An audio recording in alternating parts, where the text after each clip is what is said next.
the manuscript hidden in plain sight for centuries, the story of Merlin has come to us in fragments. A shadowy figure dancing on the edges of Arthurian legend. Part prophet, part magician, part madman, his origins have always been uncertain, tangled in folklore, Latin chronicles, and medieval romances. His true story has remained one of history's greatest mysteries. Until now. Earlier this year at Cambridge University Library, a plain 16th-century register of property deeds sat quietly on a shelf, a thoroughly ordinary book concealing an extraordinary secret in plain sight. What followed was a story of cutting-edge forensic technology, medieval secrets, and a version of Merlin unlike anything you've ever heard before. Because this lost Merlin text changes everything. Welcome back to another journey into the hidden corners of history. What if everything you thought you knew about Merlin was wrong? What if the wise, benevolent wizard of legend was actually something far stranger, far more dangerous, and far more fascinating than we ever imagined? Accidental discovery. The discovery began with routine academic work. Researchers at Cambridge University Library were examining a 16th-century register of property deeds from Suffolk, an Elizabethan document used to record the holdings of Huntingfield Manor. It had been handled before, catalogued, even displayed, but no one had ever paid much attention to its cover. The binding was crude, stitched together from what appeared to be scraps of parchment, a common practice in an era when old manuscripts were often repurposed as book covers or binding material. But something about this particular cover stood out. The language wasn't English. It wasn't Latin. It was Old French, a dialect spoken by medieval aristocrats but long abandoned in England by the time this property register was created in the 1500s. And then came the name, faint and repeating, whispered across the fading lines of text. Merlin. The team quickly realized they weren't looking at random scraps. The cover had once been part of a much older manuscript, cut, folded, and stitched in place to protect a completely unrelated legal record. What they'd found was a surviving fragment of the Suite Vulgate du Merlin, a rare 13th-century continuation of the Merlin legend. This was extraordinary. There are fewer than 40 known manuscripts of this suite worldwide, and no two are alike.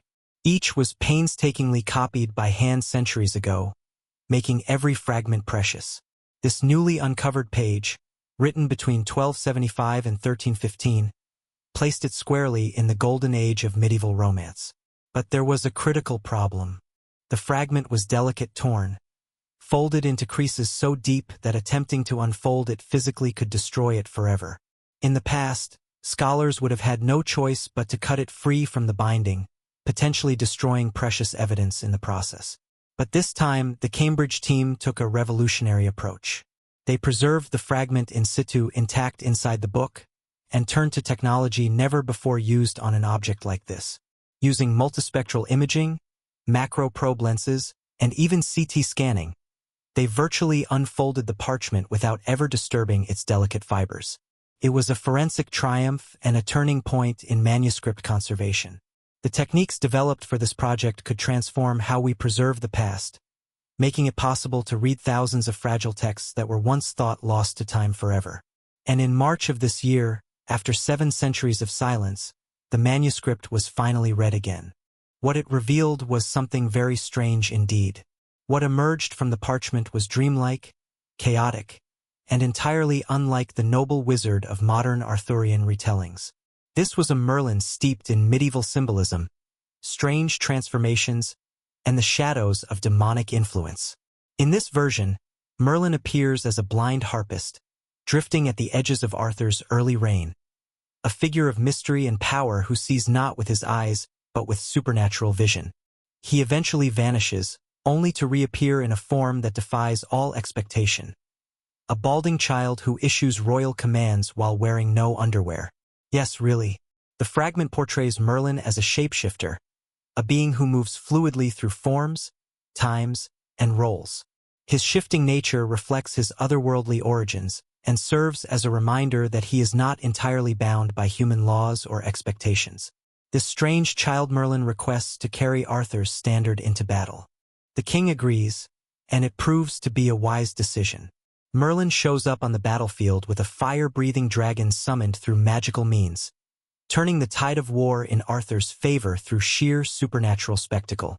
The text also hints at his diabolical parentage, born of a mortal woman and the devil himself. This Merlin is not the benevolent advisor of later legend. He is chaotic, unpredictable, divine and damned in equal measure. All of this unfolds during the formative years of Arthur's reign, before the establishment of the Round Table, before the Grail quests, before Lancelot and Guinevere. A time when Arthur was still a young hero and Merlin's role was far more active, far more dangerous, and far stranger than we ever imagined. To understand this bizarre shape-shifting Merlin, we have to go back far before King Arthur ever drew his sword from the stone. Long before he was a court magician or royal advisor, Merlin was a madman in the woods. The earliest version of the figure we now call Merlin appears in early Celtic mythology as Merlin Wlt, a wild prophet said to have gone mad after witnessing the horrors of war. He fled into the forest, lived among the animals, and began speaking in riddles and visions. A solitary, haunted figure closer to a druid or shaman than a wizard. But here's where the story becomes truly fascinating.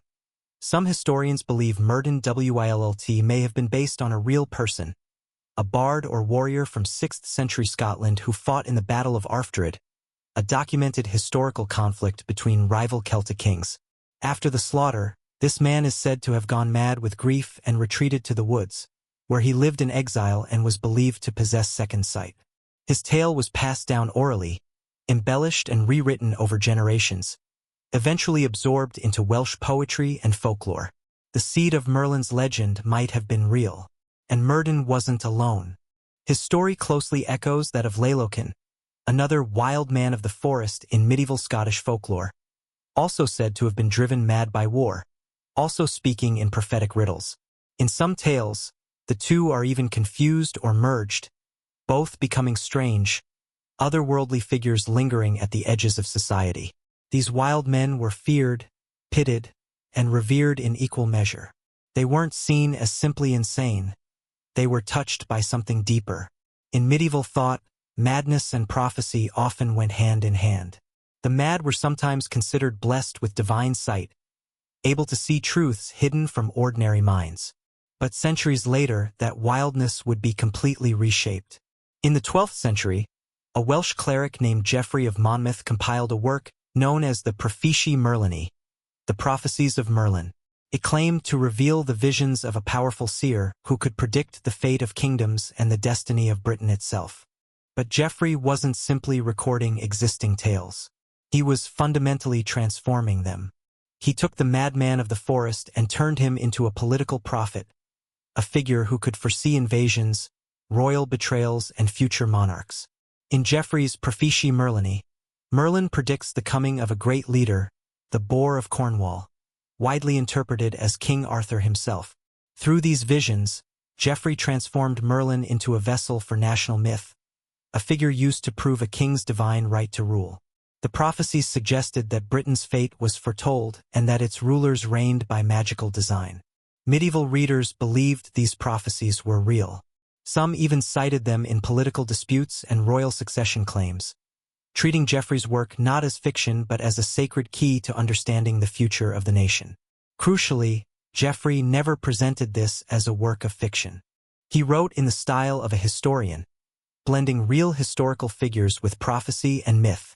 He claimed to be translating the Prophecies Merlini from an ancient book, but no one else ever saw this mysterious source.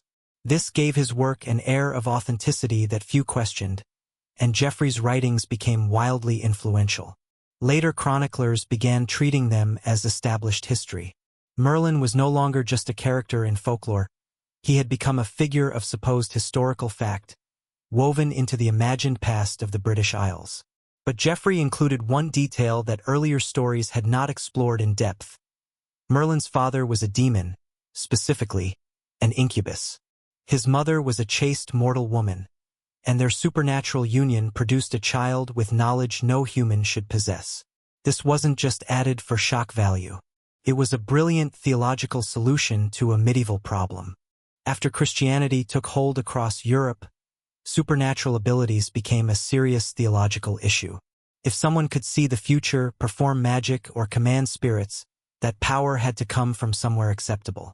And there were only two sources the church recognized: God, in which case the person was a prophet, or saint, the devil, in which case they were dangerous and evil. Merlin presented a unique challenge. He clearly possessed extraordinary knowledge and abilities. He made accurate prophecies, understood cosmic forces, and wielded genuine magical power. But he didn't behave like a biblical prophet or saint. He was too unruly, too strange, too morally ambiguous. So Geoffrey needed a backstory that could explain Merlin's powers without making him either completely blessed or utterly wicked. He solved this by making Merlin the child of a demon father and a human mother, but crucially, baptized at birth, which cut the devil's full influence short. This gave medieval writers the perfect theological loophole. The demonic heritage explained his unnatural abilities. The baptism explained why he wasn't evil. It allowed Merlin to be both mysterious and morally ambiguous. He became a supernatural being whose powers could serve a divine plan without being divine himself, neither wholly damned nor entirely redeemed. As centuries passed, Merlin changed again. In the hands of later French and English writers, especially during the Romance boom of the 13th and 14th centuries, he began to soften dramatically. The wild man of the forest became the wise man of the court. The ragged cloak was exchanged for scholars' robes. The chaotic shapeshifter became the patient mentor. These were stories written for noble audiences, especially aristocratic women who were fascinated by courtly love, spiritual quests, and moral virtue. And in these tales, Merlin evolved to match those refined values. He became a mentor and teacher, a trusted advisor to kings, a figure of wisdom and patience, a safe, spiritual guide for civilized times. Even his darker origins were sometimes downplayed or forgotten entirely. The wildness, the madness, the demonic edge, those elements were gradually trimmed away over time, replaced by wisdom, patience, and quiet authority. This is the Merlin most people know today, the wise old wizard with the flowing beard and star-spangled robes, dispensing sage advice and gentle magic. But in taming him, something essential was lost.